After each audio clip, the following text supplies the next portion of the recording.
Hola, muy buenos días. Bienvenidos a la EPG Pathshala Spanish, Español. Estamos en el paper 16 que se titula La cultura y la civilización de América Latina, segunda parte. Soy Dr. Murad Ahmad Khan y doy clases de la literatura latinoamericana en la Universidad Jawaharlal Nehru de Nueva Delhi. Vamos a hablar del módulo llamado Muralismo y Pintura. El objetivo principal del capítulo es deleitar al lector con las obras importantes y trabajos hechos acerca del tema. Muralismo y pintura. Se pretende dar un vistazo general sobre el tema y una breve biografía del mismo, mediante el uso del sinopsis o resumen de la obra y un texto o fragmento del mismo. Al igual que ocurrió en el campo de la literatura y de las ideas, la revolución modernista lanzó nuevas energías en las artes visuales. Una vez más, los centros más creativos fueron aquellos en los que la modernización era más avanzada. Argentina, Chile, Brasil, México y Cuba. Estilos modernistas llegaron a América Latina durante la década de 1920, en gran parte como resultado de las visitas a Europa de artistas individuales. Por el regreso de estos artistas a sus países de origen, hicieron contacto con escritores e intelectuales y participaron en despertar al nacionalismo cultural de la época mediante la adaptación de técnicas modernistas a la exploración de las raíces culturales indígenas. Muralismo. México ha tenido una tradición de la pintura de murales, empezando por la civilización olmeca en el periodo prehispánico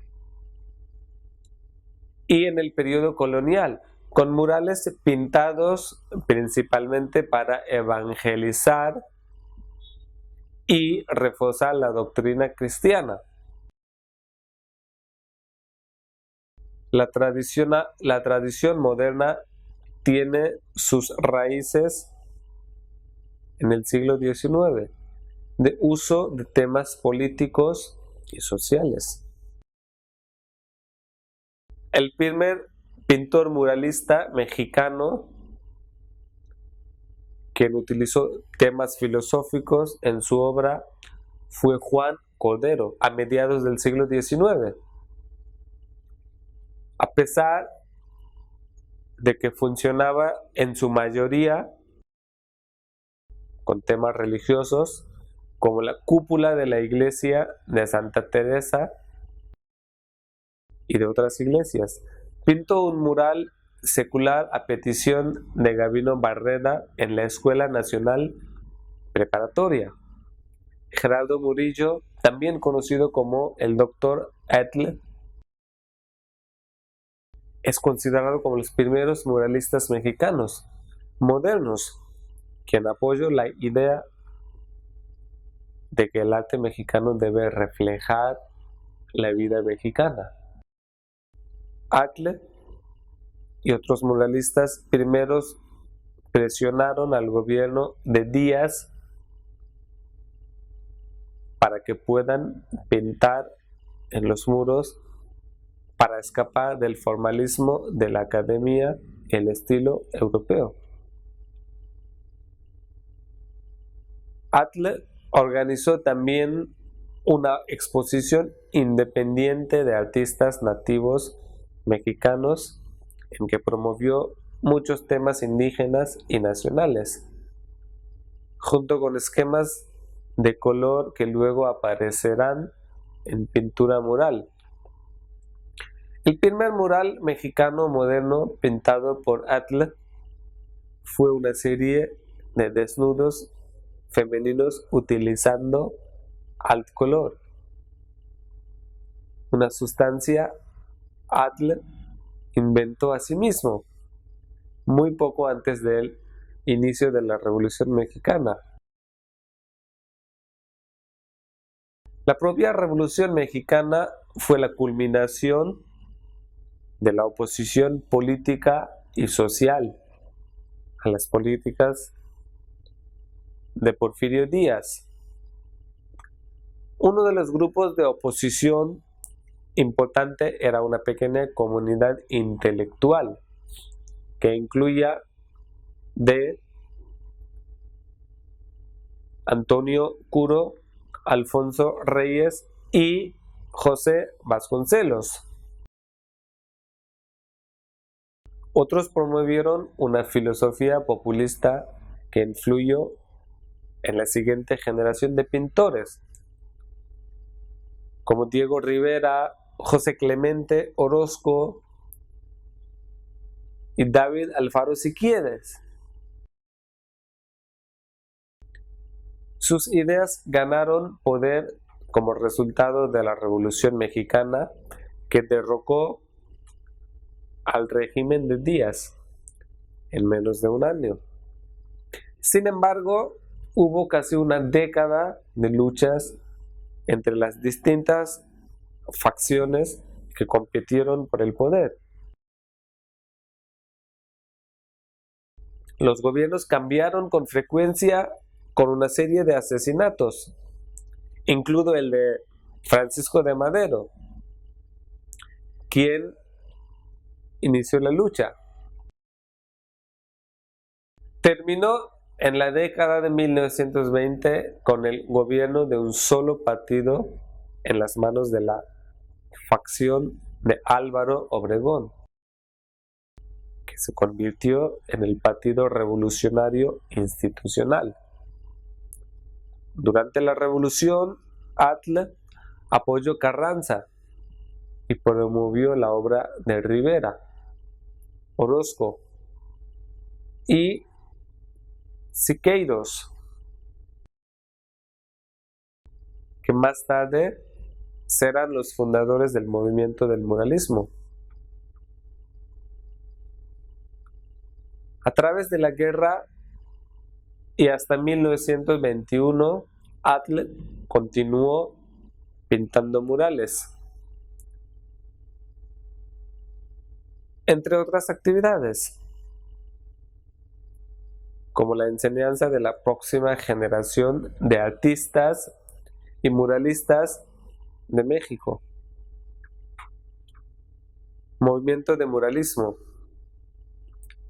En 1921, tras el fin de la revolución,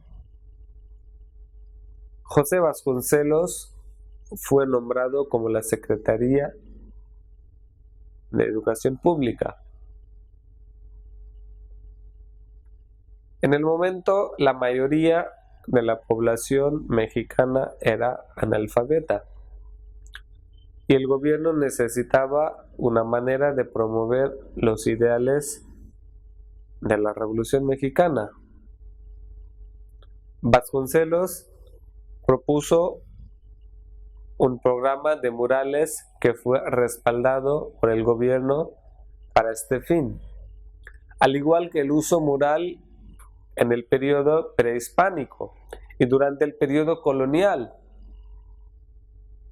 El propósito de estos murales no era simplemente estético, sino que social y también promover ciertos ideales. Estos ideales Estos ideales o principios eran para glorificar la Revolución Mexicana y la identidad de México como una nación mestiza. El gobierno comenzó a contratar a los mejores artistas del país para pintar murales, llevar a algunos de ellos a países de Europa. Estos incluidos David Alfaro Siqueiros, José Clemente Orozco, Diego Rivera. El primer proyecto de mural patrocinado por el gobierno estaba en los 3 niveles de las paredes interiores del antiguo Colegio de San Ildefonso, en ese tiempo utilizado para la Nacional Preparatoria Escuela. Sin embargo, la mayoría de los murales de la Escuela Nacional Preparatoria fueron hechos por José Clemente Orozco, con temas de México como un país mestizo, las ideas de renovación y las tragedias de la revolución. Este proyecto fue seguido por el Palacio Nacional, las paredes interiores del Palacio de Bellas Artes, la Escuela Nacional de Chapingo, la Escuela Nacional de Medicina y el edificio de la Secretaría de Educación Pública, entre muchos otros. Una gran cantidad de murales fue producido en la mayor parte del país desde la década de 1920 a 1970. Por lo general, temas relacionados con la política y el nacionalismo, centrado a menudo en la Revolución Mexicana, la identidad mestiza y la historia cultural mesoamericana. Estos sirven como forma de cohesión entre los miembros del movimiento. Los aspectos políticos y nacionalistas tenían poco que ver directamente con la Revolución Mexicana, especialmente en las décadas posteriores. El objetivo era más para glorificarlo y sus resultados como un medio para legitimar el gobierno de la revolución. La otra orientación política era la del marxismo, sobre todo la lucha de clases. Esto fue más fuerte en el movimiento temprano con Rivera, Orozco y Siqueiros, todos los comunistas. Los mensajes políticos se hicieron menos radicales, pero permanecieron firmemente hacia la izquierda. Gran parte de la producción mural, glorificando el aspecto indígena de la cultura mexicana, teniendo en cuenta que el factor importante en la creación de México moderno, esto se añadió con la idea de volver a examinar la historia del país desde una perspectiva diferente. Otro aspecto que la mayoría de los muralistas compartían era un rechazo de la idea de que el arte era solo para la élite, sino que bien como un beneficio para las masas. Los 3 grandes muralistas. Los 3 muralistas más influyentes del siglo XX son Diego Rivera, José Clemente Orozco y David Siqueiros, llamados los 3 grandes. Todos creían que el arte era la más alta forma de expresión humana y una fuerza clave en la revolución social. Sin embargo, los 3 eran diferentes en su expresión artística. Obras de Rivera fueron utópicas e idealistas. De Orozco fueron críticas y pesimistas. y los más radicales eran los de Siqueiros, fuertemente centradas en un futuro científico. Las diferencias entre los tres tienen mucho que ver con la forma en que cada experimentaron la Revolución Mexicana. Rivera estaba en Europa todo el tiempo. Nunca representó los horrores de la guerra. Los otros dos lo hicieron y ambos expresaron los horrores de la guerra en su trabajo. Había resentimiento a Rivera por los otros dos a causa de ella, especialmente de Siqueiros. De los tres, Rivera fue el más tradicional en términos de estilos de pintura. Dibujó en gran medida del modernismo europeo. En sus imágenes murales narrativas, Rivera incorporó elementos de cubismo. Sus temas eran mexicanos, a menudo escenas de la vida cotidiana, y las imágenes de México antiguo, que cuenta con la historia de pasado. Orozco también comenzó con un estilo europeo de expresión. Sin embargo, su arte se convirtió en una denuncia enojada de la opresión, especialmente por aquellos que él consideraba una clase de mal y reglas brutales. Su trabajo era sombrío y terrible, con énfasis en el sufrimiento humano y el miedo a la tecnología del futuro. Su obra muestra el uso expresionista del color, reduciendo líneas y distorsiones paródicas de la figura humana. Como la mayoría de otros muralistas, Orozco condenó el español como destructores de la cultura indígena, pero sí tenía representaciones más amables, como la de un fraile franciscano que tiende a un periodo indígena demarcado. A diferencia de otros artistas, Orozco nunca glorificó la Revolución Mexicana de haber luchado en ella, sino que representa los horrores de esta guerra. Causó mucho de sus murales para ser fuertemente criticando e incluso desfiguraron. Siqueiros fue el más joven y el más radical de los tres. Se unió al ejército de Venustiano Carranza cuando tenía 18 años y experimentó la revolución desde las líneas del frente. Aunque los tres muralistas eran comunistas, Siqueiros fue el más dedicado, como se evidencia por sus representaciones de las masas proletarias. Su trabajo también se caracteriza por un rápido y amplio, líneas audaces y el uso de esmaltes modernos, maquinaria y otros elementos relacionados con la tecnología.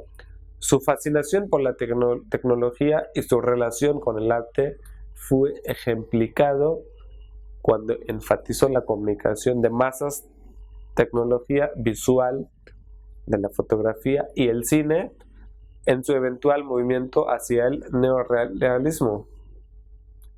Muralismo mexicano trajo pintura mural de nuevo a la vanguardia del arte occidental en el siglo XX, con su creciente influencia en el extranjero, sobre todo a promover la idea de la pintura mural como una forma de promover las ideas sociales y políticas. Aunque la mayoría de los muralistas mexicanos tenían pocas ganas de ser parte de la escena artística internacional, su influencia se extendió a otras partes de las Américas. Después de casi pintura, el movimiento muralista en México, por lo tanto, incorpora los conflictos entre el indigenismo y universalismo, entre el compromiso político y los valores personales, que afectaron a todas las artes en América Latina a lo largo del siglo.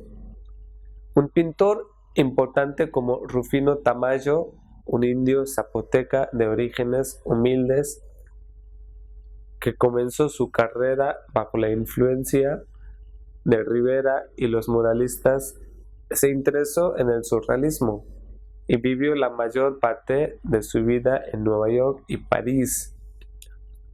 Trató de los temas mexicanos en un estilo de ensueño lírico. La esposa de Diego Rivera, Frida Kahlo, fue admirada por André Breton.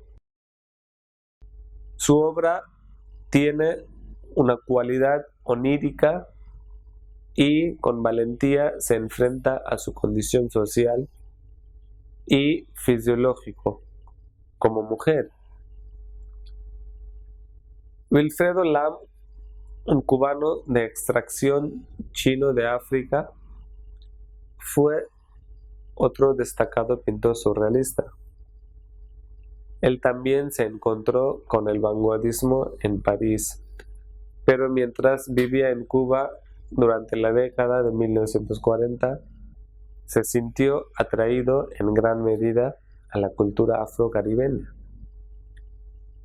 que continúa influyendo en su estilo y de temas. Después se trasladó a París en la década de 1950.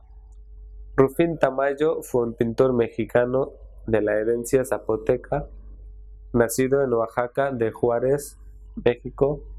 Tamayo fue activo en la mitad del siglo XX en México y Nueva York. Pintó abstracción figurativa con influencias surrealistas. Rufino Tamayo, junto con otros muralistas como Rivera, Orozco, Siqueiros, y representó el siglo XX en su país natal, México.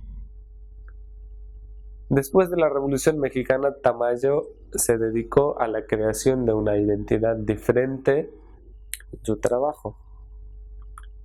Expresó lo que imaginaba como el tradicional de México. Nunca está de acuerdo con estos muralistas en su creencia de que la revolución era necesaria para el futuro de México, pero consideraba, en cambio, que la revolución dañaría México. En su pintura Niños jugando con fuego en 1947, Tamayo muestra dos individuos que son quemados por un incendio que han creado, un símbolo del pueblo mexicano que está herido por su propia elección y acción. Tamayo afirmó, y cito: "Estamos en una situación peligrosa y el peligro es que el hombre puede ser absorbido y destruido por lo que ha creado". Fin de cita. Debido a su juicio, que se caracterizó por algunos como un traidor a la causa política, Tamayo llegó a sentir que no podía expresar libremente su arte, que por lo tanto decidió en 1926 dejar México y mudarse a Nueva York. Tamayo también disfrutó presentar a las mujeres en sus cuadros. Sus primeros trabajos incluyeron muchos desnudos. Sin embargo, a menudo pintó su esposa Olga, mostrando sus luchas a través de opciones de color y las expresiones faciales. Las dificultades compartidas de pintor y esposa se pueden ver en el retrato Rufino y Olga, alrededor del año 1934, donde la pareja aparece frustrada por obstáculos de la vida. Frida Kahlo, de 1907 hasta 1954. Frida Kahlo fue una pintura mexicana que es mejor conocida por sus autorretratos. La vida de Kahlo comenzó y terminó en la Ciudad de México, en su casa conocida como la Casa Azul. Su trabajo se ha celebrado en México como emblemático de la transición nacional e indígena y por las feministas para su pintura inflexible de la experiencia forma femenina. Su trabajo también ha sido descrito como surrealista y en 1938 André Breton, principal iniciador del movimiento surrealista, se describe el arte de Kahlo como una cinta alrededor de una bomba. Después de su accidente, Kahlo abandonó el estudio de la medicina para comenzar una carrera como pintora. Ella pintó para ocupar su tiempo durante su inmovilización temporal. Sus autorretratos son una parte dominante de su vida cuando ella estaba inmóvil durante 3 meses después de su accidente. Kahlo dijo una vez, y cito, "Me pinto porque soy tan a menudo sola y porque soy el tema mejor que sé". Fin de cita. Kahlo creó al menos 140 pinturas, junto con docenas de dibujos y estudios. De sus pinturas, 55 son autorretratos que a menudo incorporan representaciones simbólicas de las heridas físicas y psicológicas. Ella insistió, y cito, "Nunca pinté sueños, pinté mi propia realidad". Fin de cita. Kahlo también fue influida por la cultura indígena mexicana, que es evidente en su uso de colores brillantes, simbolismo dramático y estilo primitivo. Con frecuencia incluye el mono simbólico. En la mitología mexicana, los monos son símbolos de la lujuria.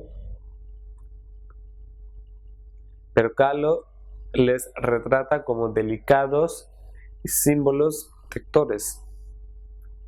Temas cristianos y judíos se representan también a menudo en su obra. Ella combina elementos de la clásica tradición mexicana religiosa con representaciones surrealistas. Algunas de sus pinturas son Frida y Diego Rivera, de 1931, Mi nacimiento, de 1932, El suicidio de Dorothy Hale, de 1938, Mi naná y yo, de 1937, Recuerdo, de 1937, El sueño, la cama, de 1940, La columna rota, de 1944 y El venado herido, de 1946. Frida Kahlo fue una de las pintoras más importantes que México había producido, y muchas cosas que ella había representado por sus pinturas, muchas expresiones indígenas y de varios otros temas. En conclusión, en este módulo quisiera agregar que después de casi un siglo desde el inicio del movimiento, artistas mexicanos siguieron produciendo murales y pinturas y otras formas del arte con el mismo mensaje de mestizo. Murales y pinturas pueden encontrarse en edificios del gobierno, antiguas iglesias y escuelas en casi todas las partes del país. Un reciente ejemplo era el proyecto intercultural en 2009 para pintar un mural en el mercado municipal de Teotitlán de Valle, un pequeño pueblo en el estado de Oaxaca. Muralismo mexicano y la pintura mexicana trajo una nueva ideología, un nuevo estilo a la vanguardia del arte occidental en el siglo XX. Por su creciente influencia en el extranjero, sobre todo a promover la idea de la pintura mural como una forma de promover las ideas sociales y políticas. Aunque la mayoría de los muralistas y pintores mexicanos tienen pocas ganas de ser parte de la escena artística internacional, su influencia se extendió a otras partes de las Américas.